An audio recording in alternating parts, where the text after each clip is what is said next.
The air in the reclaimed substation hums with the low thrum of the war surplus transmitter, a scent of ozone and hot metal clinging to the hand-labeled vinyl sleeves. Dust motes dance in the single neon tube, an electric bruise against the concrete. Outside, the city breathes a 1966 rhythm, but inside, 2036 is always listening. The patched board glows amber, a testament to what's built with intent, not just given. Black Star Pirate Radio. Good evening, architects of the airwaves. Across Belgravia, the dial sits at 68 Fahrenheit under patchy rain nearby. Airflow is west-southwest at about 11 miles per hour. The signal holds steady. Tonight, we're tracing the blueprints of self-determination, charting courses where our internal compass steers the ship, not just the currents. First up, the structural cracks appearing under Rome's scorching sun. The Maloney government is cracking down on squats, leaving hundreds to camp in a brutal heatwave. This echoes ancient Roman principles of domus versus res publica, the home versus public good.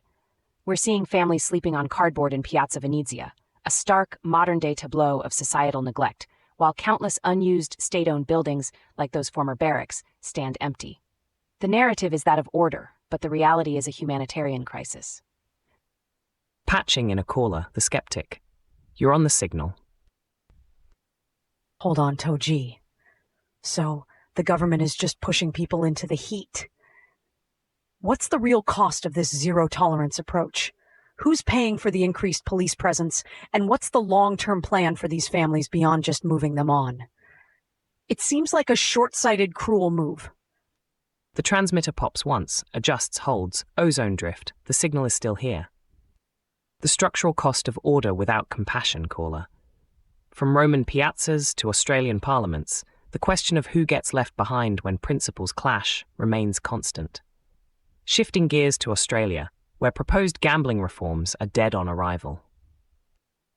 Debrief like designers, log the friction, script a small rule bend, and try it live. The federal Labor government's push for a national online gambling self-exclusion register and stricter advertising rules has found no traction.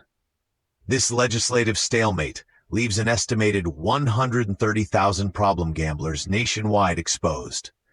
The coalition withholds support, citing concerns over unintended consequences for legitimate businesses and the broader economy, especially after renewed scrutiny of casino operations linking them to illicit drug trafficking and sex worker allegations.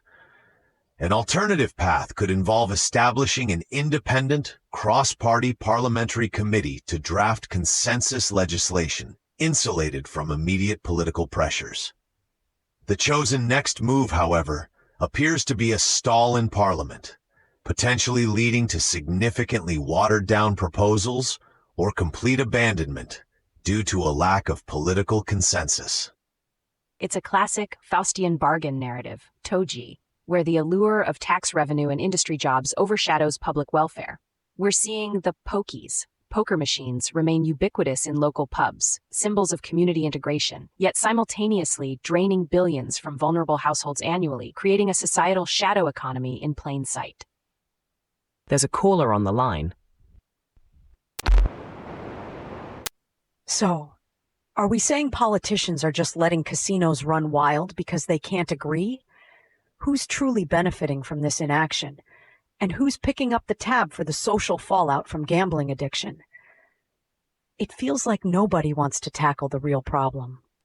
The silence of consensus, or the noise of political deadlock, often drowns out the voices of those most affected, caller. This structural paralysis isn't unique to gambling. We're seeing similar integrity questions emerge from Victoria, where the IBAC report has landed. The Operation Sandon report from IBAC, Victoria's Anti-Corruption Commission, exposed extensive evidence of improper lobbying and influence peddling, particularly involving property developers and political figures within the Labour Party. While it stopped short of recommending criminal charges against former Premier Daniel Andrews, it highlighted significant systemic issues in governance. Andrews defends his actions by noting no criminal findings against him, but the opposition is now leveraging the gangster government accusation to erode public trust in labor's transparency, especially concerning planning decisions. An alternative for Andrews could have been ordering an independent internal review earlier, perhaps when initial allegations surfaced, or implementing stricter lobbying disclosure laws preemptively. Instead, the chosen next move is a continued political defense, emphasizing the lack of criminal charges, while the opposition weaponizes the report for electoral gain. This feels like a modern-day Greek tragedy. Togee, a leader defending his polis while the democratic foundations beneath him crack under the weight of backroom deals. The image of developers having unparalleled access to ministers, bypassing standard processes, paints a picture of a system where influence is traded like currency, not earned through public service. Callers on. Go ahead. Ciao. So, no criminal charges, but everyone's calling them gangsters? What's the real impact on ordinary Victorians? Does this report actually change anything? Or is it just another political slugfest that leaves the public cynical and nothing really gets fixed? The architectural integrity of governance is always under scrutiny, caller, from the smallest digital interaction to the highest halls of power. These are not isolated incidents.